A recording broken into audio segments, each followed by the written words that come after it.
Musical Duo जोड़ी सलीम सुलेमान, हाँ, इन लोगों ने यशराज फिल्म्स के लिए बहुत सारे गाने दिए एंड यशराज फिल्म्स के साथ इनका बहुत अच्छा रिलेशन रहा हुआ है। बट बहुत टाइम हो गया ये लोग यशराज फिल्म्स के साथ काम नहीं कर रहे हैं। एंड इसका मेन रीज़न ये है कि यशराज फिल्म्स के ऊपर सलीम और सुलेमान ने आरोप लगाया कि उन्होंने इनका बकाया फ़ीस इनको चुकता नहीं किया है। तो देखिए, सबसे पहले तो अपन जान लेते हैं कि सलीम सुलेमान कितने बड़े म्यूज़िक डायरेक्टर हैं और कितना अच्छा म्यूज़िक उन्होंने दिया है। अगर सलीम सुलेमान की हम लोग डिस्कोग्राफी को अपन देखें तो उन्होंने काफ़ी सारी फिल्मों के लिए म्यूज़िक दिया है, बट मोर और लेस उनका काम सबसे अच्छा रहा है जब वो बैकग्राउंड स्कोर उन्होंने उन्होंने मूवी के लिए प्रोड्यूस किया है। उनकी फ़र्स्ट फिल्म जो जिसका गाना एक बहुत बड़ा ब्लॉकबस्टर हुआ था, इकबाल का गाना आशाएं, जिसको केके ने गाया था, वो इतना मेस्मराइजिंग और इतना सूथिंग आवाज़ में था कि आज भी आप उसको सुनो तो कुछ उठ के करने का मन करता है। सिमिलरली डोर का गाना ये हौसला कैसे रुके, जो अगैन केके ने गाया था, it is one of those songs which is iconic and evergreen. अब तो ये दो सॉन्ग्स सलीम सुलेमान के बहुत ज़्यादा रिनोन्ड हैं एंड इनकी रिकॉल वैल्यू बहुत ज़्यादा है, इनको सुनने वालों की, इनको पसंद करने वालों की संख्या बहुत ज़्यादा है। उसके बाद अपने नेटवर्क के थ्रू ये लोग यशराज फिल्म्स में आ गए और यशराज फिल्म्स के लिए इन्होंने मल्टीपल फिल्म से म्यूज़िक कंपोज किया। फर्स्ट फिल्म थी नीलन ने की, इसके बाद चक दे इंडिया, जिसका गाना कुछ करिए नस नस मेरी बोली बहुत बड़ा हिट हुआ। देन आजा नचले और रोड साइड रोमियो के लिए भी उन्होंने म्यूज़िक दिया, बट अगेन उसके बाद उनका म्यूज़िक कोई बहुत ज़्यादा मेमोरेबल नहीं रहा। कुछ सॉन्ग्स यहाँ वहाँ अच्छे रहे होंगे, बट मोर और लेस यशराज फिल्म्स का वो म्यूज़िक जो लोगों की ज़ुबान पे चढ़ जाए वैसा म्यूज़िक सलीम सुलेमान ने यशराज के लिए कभी कंपोज नहीं किया। चक दे इंडिया का ऑल दो गाना, मौला और चक दे इंडिया का टाइटल ट्रैक, वो दोनों बहुत बड़े हिट हुए, बट उसके अलावा मिशन इम्पॉसिबल हो, चाहे rocket man salesman of the year हो, चाहे आप रब ने बना दी जोड़ी ले लो, उनके गाने कुछ बहुत ज़्यादा बेहतरीन नहीं रहे, एक्सेप्ट फॉर इक्का दुक्का गाने जो अच्छे रहे होंगे। बैंड बाजा बारात के कुछ गाने हिट हुए, उसके बाद लेडीज़ जैसे रिकी बहल में उनका एवरेज गाने देने का सिलसिला चलता रहा। उसके बाद से Sonu Nigam, I am sorry, Salim Sulaiman ने लेडीज़ जैसे रिकी बहल के बाद किसी भी यशराज फिल्म्स के लिए म्यूज़िक नहीं दिया है। मर्दानी के लिए उन्होंने बैकग्राउंड स्कोर ज़रूर दिया था, बट मर्दानी में उन लोगों ने म्यूज़िक नहीं दिया था एंड उसके बाद किसी भी यशराज फिल्म्स में ना एज अ म्यूज़िक कंपोजर ना as a background score artist Salim Sulaiman ने यशराज के साथ काम किया। And main reason Salim Sulaiman ने पिछले साल दिया था कि उन्होंने यशराज फिल्म्स के खिलाफ केस किया था कि उन लोगों ने इनकी जो रॉयल्टी फ़ीस है वो इनको दी नहीं थी। तो देखिए, रॉयल्टी फ़ीस बेसिकली वो होती है कि बॉम्बे की एक ऑर्गेनाइजेशन है, इंडियन म्यूज़िक प्रोडक्शन ऑर्गेनाइजेशन, जिसके चेयरमैन जावेद अख्तर हैं, एंड सारे सिंगर्स या सारे भी वोकलिस्ट जो हैं उस ऑर्गेनाइजेशन के साथ जुड़े हुए हैं।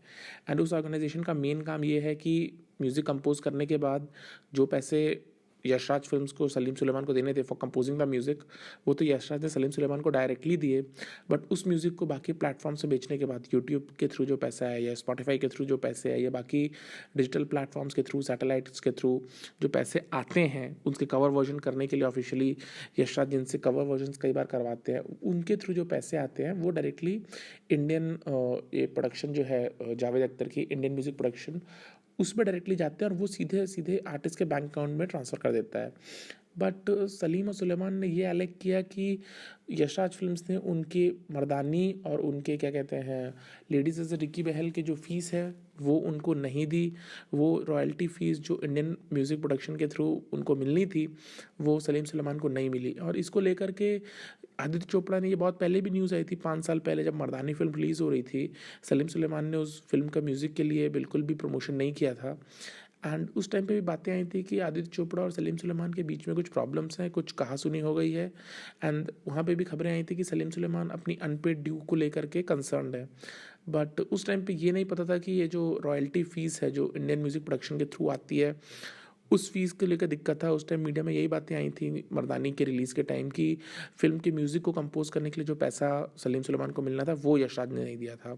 ऑल्दो म्यूज़िक कंपोज़ करने के लिए पैसा यशराज ने सलीम सुलेमान को दिया था, बट रॉयल्टी फ़ीस वाली बात सच है या झूठ है ये अभी कन्फर्म नहीं है।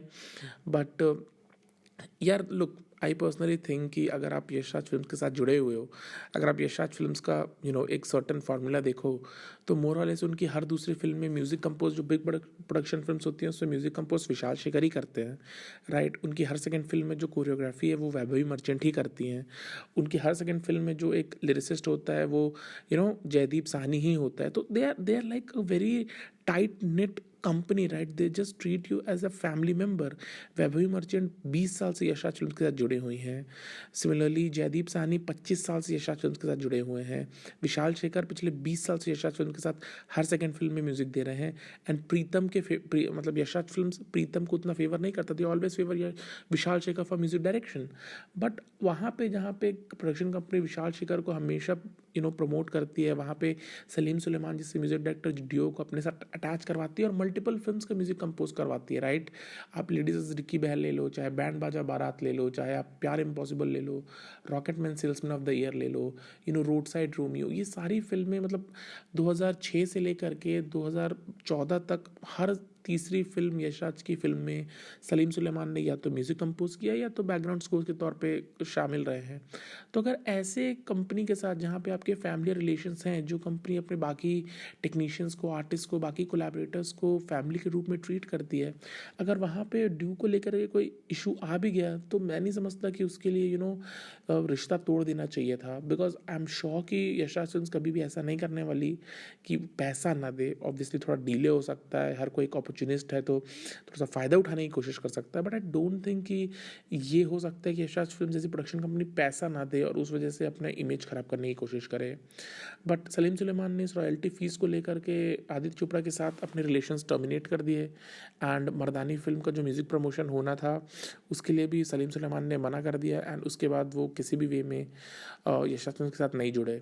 यहाँ पे ये बात गौर करने की है कि मर्दानी फिल्म का भी म्यूज़िक कोई ऐसा म्यूज़िक नहीं था जो बहुत बड़ा हिट हुआ हो या जिसको अपन याद रखते हो, बट वो सलीम सुलेमान का म्यूज़िक डायरेक्शन का जो हिस्ट्री है उसमें भी यही रहा है। कोई भी ऐसा एल्बम नहीं है सलीम सुलेमान का जिसके पांचों गाने ब्लॉकबस्टर हों, राइट? बिट्स एंड पीसेस में उनके गाने आए हैं जो अच्छे हैं। एज बैकग्राउंड स्कोर आर्टिस्ट उनके गाने का बैकग्राउंड स्कोर जिन फिल्मों में उन्होंने दिया है वो बहुत अच्छा रहा हुआ है। बट अब लास्ट फिल्म जिनका गाना हिट हुआ था तो I think, I don't know, may be band बाजा बारात का एम ही होगा।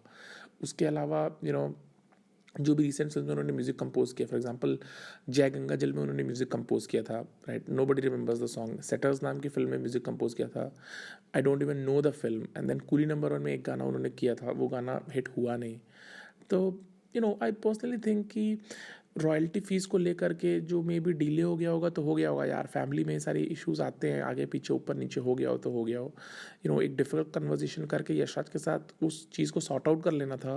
कंसिडरिंग जब आप जानते हो, यू नो योर सेल्फ कि you are not the leading music directors in the country, तो वहाँ पे आप अपना इशू सॉर्ट आउट कर लेते हैं और यशराज फिल्म के साथ जुड़े रहते हैं यार। जयदीप साहनी जो लिरिसिस्ट हैं, राइट, चाहे चाहे आप क्या कहते हैं वैभवी मर्चेंट को देख लो, चाहे आप विशाल शेखर को देख लो, ये 20-20 25-25 साल से यशराज फिल्म के साथ जुड़े हुए हैं। इट्स वेरी सैड कि एक प्रोफेशनल डिसीजन आपने लिया इस बेसिस पैसे को लेकर के, एंड देन आपके फिल्म उतनी हैं भी नहीं और जिन फिल्म में आप म्यूज़िक कंपोज कर रहे हो वो फिल्म से गाने उतने हिट हैं भी नहीं।